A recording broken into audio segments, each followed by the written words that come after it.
গাজায় ইসরায়েলি সামরিক অভিযান পঞ্চম দিনে পা রাখল।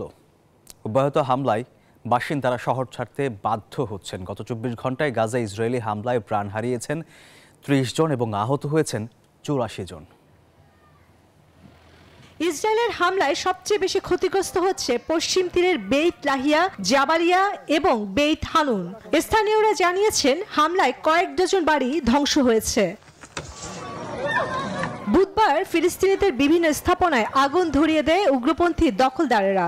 হামারা ও নাবুলাসে আগেও এই ধরনের হামলার ঘটনা ঘটেছে। ফিলিস্তিনি কর্তৃপক্ষ বলছে এভাবে ইসরায়েল নিজেদের আধিপত্য বাড়াতে চাইছে।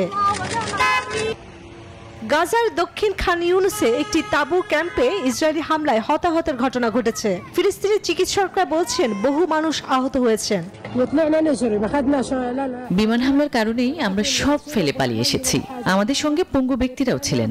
চেক পয়েন্টে হুথিরা আমাদের যেতে দেয়নি।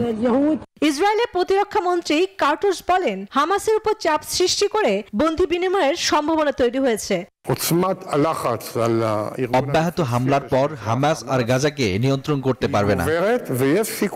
এদিকে কাতার জানিয়েছে দায়িত্ব নেয়ার আগে গাজায় যুদ্ধবিরতি চান ট্রাম্প। তবে এখনো যুদ্ধবিরতি বাস্তবায়ন নিয়ে অনিশ্চয়তা রয়ে গেছে।